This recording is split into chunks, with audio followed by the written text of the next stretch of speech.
चिराग जलाए गए तो उसने अकबर को बीरबल को बुलाया और अपने तमाम जो भी उसके नौरत्न थे सबको बुलाया। तो उसने कहा ये बताओ कि हम लोगों के अकीदे के मुताबिक हम लोग गड्ढे में डाले जाएंगे, एक कब्र में डाले जाएंगे, गड्ढा खोद कर उसके बाद वो उसी में हम डाल दिए जाएंगे। लेकिन यहाँ में मेरा इतना बड़ा हाल और इस हाल में महल का हाल और इस हाल नुमा बहुत बड़े दरबार में लाइट चली गई, थोड़ी देर के लिए तो मुझे वहशत हुई, मेरा दिल घबराने लगा। तो ऐसे मौके पर जब मुझे यहाँ घबराहट हुई तो हम कब्र में कैसे रहेंगे, कल जाएंगे जब कब्र में मुझे लटाकर लोग आएंगे तो उसके बाद मेरा मामला क्या होगा। वो तो एक गड्ढा और वो भी तारीख गड्ढा, फिर मेरे लिए कितनी मुश्किल घड़ी होगी। परेशान हो गया तो बीरबल आगे बढ़ा।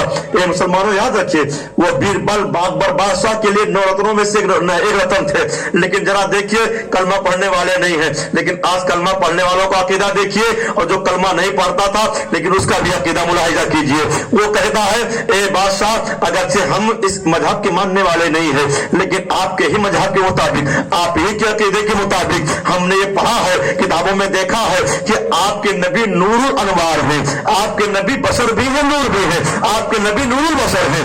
आपके नबी जब नूर है, जब वो नूरुल अनवार है, तो और ये भी मैंने पढ़ा है कि आपके नबी आपके कब्र में तशरीफ लाएंगे। तो ये जो चांद की चांदनी है ना, ये जो सूरज की सुआएं है ना, ये आपके नबी से ही नूर लिए हुए हैं, ये नबी के नूर ही का सदका है। तो जब ये सूरज की सुआएं आपको इतनी रोशनी दे रही है, चांद की चांदनी जब इतनी रोशनी दे रही है, तो जब इस नूर का ये आलम है, तो जब नबी कब्र में आएंगे तो उस नूर का आलम क्या होगा।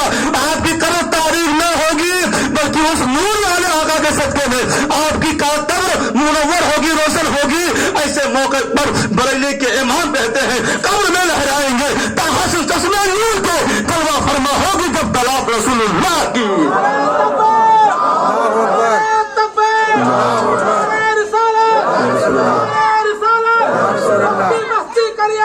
ताजुसरिया ताजुसरिया ताजुसरिया ताजुसरिया ताजुसरिया ताजुसरिया